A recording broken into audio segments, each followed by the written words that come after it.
In today's video, we are going to review our most recent quarterly letter for winter 2025. This letter is called Looking Ahead with Mrs. Q. As we've done in past years, we've brought in Mrs. Q, who is a hypothetical client, and we've answered her questions, which are actually many of your questions that you've sent in to your advisors throughout 2024. So we hope these questions will be relevant to what is on your mind as we head into 2025. Mrs. Q's first question was 2024 a better year than expected? 2024 turned out to be a great year for stocks as a whole. The technology-led NASDAQ 100 was the best performing index, up 28.6%. The S&P 500 market cap weighted was up 25%. The Dow Jones 30 finished the year up 12.9%, with the equal-weighted S&P 500 up 12.8%. One thing to keep in mind is that the S&P 500 index is market cap weighted, meaning the biggest companies like Apple, Microsoft, and Nvidia end up with larger weights compared with the other stocks. In the equal weight S&P 500, all stocks receive the same 0.2% weighting. International stocks, as represented by the Europe, Asia, and Far East index, were up 11.3%, and U.S. bonds finished up 1.3%. One of the major themes of the last couple of years has been the extreme concentration of the S&P 500. The top 10 stocks in the S&P 500 currently make up 38.48% of the index. That is a new record high and represents even higher concentration than what we saw back in the dot-com bubble and in the 1970s when we had the Nifty 50 stocks surge in popularity. In past episodes where the market has become concentrated in just a few names, the performance has ultimately ended up spreading out to the remainder of the S&P 500, but time will tell whether this time will be the same. Because of that extreme market concentration, less than 30% of the S&P 500 outperformed the S&P 500 itself. One question that we've gotten from a lot of clients is the market overvalued? For many years, we have argued that stocks were not as overvalued as the price-to-earnings ratios would suggest. Most market pundits just look at PE ratios when trying to figure out whether stocks are a good buy or not.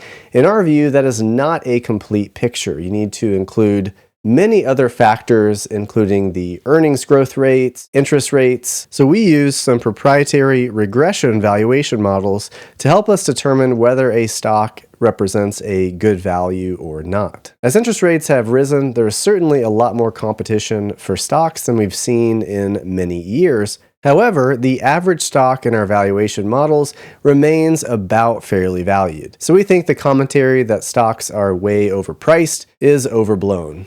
As we look ahead to 2025, we would anticipate stock prices will closely follow what earnings and dividend growth is for the year. Right now, analysts expect roughly 13% earnings growth for the S&P 500. Another concern we've gotten from many clients is whether or not tariffs are going to lead to inflation. While the Trump administration's proposed tariffs have been widely acknowledged, it's important to remember that the U.S. has used tariffs for many years for many different industries. In fact, there are hundreds of tariffs currently on many different products in many different industries. The goal of all companies is ultimately to be profitable. So if a tariff is enacted in their particular industry, there are things they can do like shifting supply chains, using alternative suppliers, or re-engineering products to keep prices in check.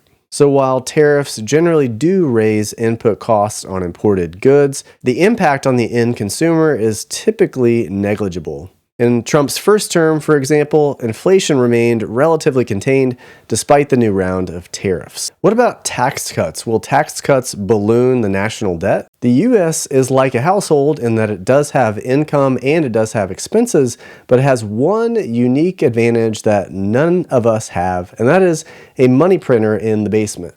Because of the ability to print new money to cover its obligations, the U.S. is not constrained by what it can borrow. After all, it can just create more dollars if needed. The real constraint is maintaining stable purchasing power or inflation. It's also important to remember that the US primarily owes money to itself. A large portion of what we call debt is actually held by or owed to US citizens. If you look at the breakdown of the US national debt, 75% is owed back to US citizens, either via programs like Medicare or Social Security, or by US Treasury bonds that are held by US citizens. So this is kind of like a family where the children lend money to their parents. So yes, the parents do owe money, but it's the kids, future taxpayers, who eventually get paid back. The debt is essentially circulating within the same household. While headlines about the national debt can certainly raise eyebrows, we don't view the national debt as a looming existential crisis. The biggest problem is that widespread money printing causes rampant inflation, and that's where policymakers, both fiscal and monetary, are trying to balance having enough money for the economy to continue to grow without printing too much money to where you get inflationary pressure. One of the more interesting questions from Mrs. Q this quarter: should I buy Bitcoin? Ever since Trump won the election, Bitcoin has been in the headlines for its extreme move in the last couple of months. Think of Bitcoin as no different than the dollar or euro or any other currency. The only difference is that it's digital and decentralized. One thing to remember about all currencies, not just Bitcoin, is that currencies don't generate income. You can't collect rent, dividends, or interest simply by holding Bitcoin itself.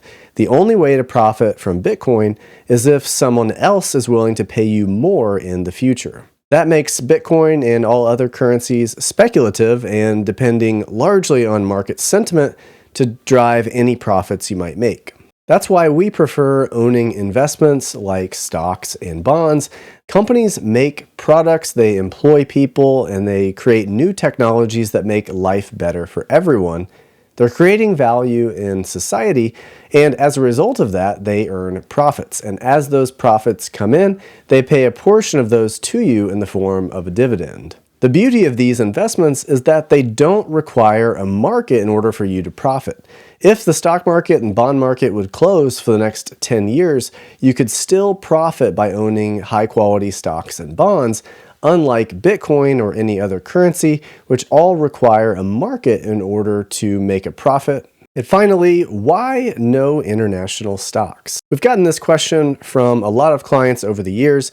In general, DCM does not invest in international stocks. That's not a rule. We just generally tend to focus on US-based companies. Going back to 2009, the US stocks have dramatically outperformed non-US stocks. From December 2009 to December 2024, a $100 investment into the MSCI World Index grew to $419, compared with just $198 if you had not invested in any US-based companies. But while performance has certainly not been favoring international stocks, that's not the only reason why we don't invest in them, or at least not many of them. The biggest reason is that when you invest in international companies, you add an additional layer of risk in the form of currency.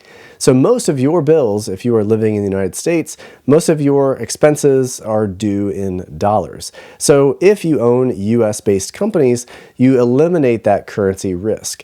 If, on the other hand, you own companies that are outside of the US, that company could perform very well in its own currency, but when you translate that back to US dollars, that currency exchange can make that investment worse or better, depending on how the currency fluctuations happen. So that adds an additional layer of risk. Also, the political system and governments and rules and regulations in other countries tend to be a little bit less business friendly than they are in the US. And finally, we just understand US companies better. Since we live in the United States, it makes sense for us to focus on the companies that we uniquely can understand.